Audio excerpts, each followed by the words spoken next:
হযরত ইউনূস আলাইহিস সালাম তাফসীরে আছে, ইউনূস নবী আল্লাহকে বলছিল, আল্লাহ আমার জাতি বড় অবাধ্য, আমি আর বলতাম না, আপনি ধ্বংস করে দেন। তখন তাফসীর আছে ইউনূস আলাইহিস সালামকে আল্লাহ বলছিলেন, ওই যে এখানে একটা লোক মাটি দিয়া মাটির পাত্র বানাইছে অনেকগুলো, তুমি একটু তার কাছে যাও তো। কুমার আর কি, কুমার। ইউনূস আলাইহিস সালাম ওই লোকটার কাছে গেছেন। তা আল্লাহ বলছেন, ইউনূস ওই বেটারে শুধু একটা কথা বলো, যে সে যে এই মাটি দিয়ে মাটির পাতিল বানাইছে, এরকম তার হাতের বানানো একটি মাটির পাতিল ভেঙে ফেলতে বলো, তারে ভাঙ্গে লাগবে। ইউনূস আলাইহিস সালাম বলছে, হে ভাই, আপনি আপনার বানানো এই মাটির পাতিল থেকে একটি পাতিল ভেঙে ফেলেন।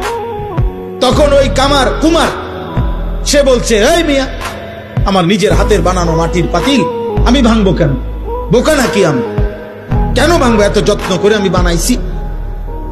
আল্লাহর কসম, ইউনূস আলাইহিস সালামকে আল্লাহ তাআলা তখন ডাক দিয়ে বললেন, ইউনূস, মাটির পাতিল যে বানায়, এমন এক মানুষ যদি এক সাধারণ মাটির পাতিল নিজের হাতে বানানো ভাঙতে না চায়, আমি যারে মায়ের পেটে 9 মাস রেখে নিজের হাতে সাজাইছিলাম, আমার দেওয়া চোখ নাক কান দিয়ে আমি বানাইছি যারে, আমার সেই বান্দাকে আমি কেমনে জাহান্নাম দিই? আমি ধ্বংস করে দেব কেন?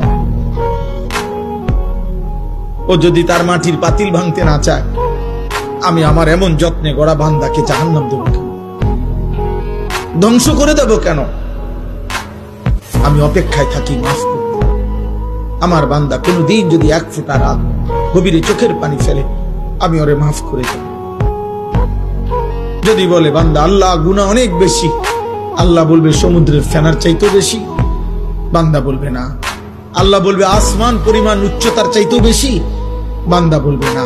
তা আল্লাহ বলবেন, বান্দা আমি তো আসমান ছোঁয়া পর্যন্ত গুনাহ মাফ করতে রাজি, আমি তো সমুদ্রের ফেনার চাইতেও বেশি গুনাহ মাফ করতে রাজি।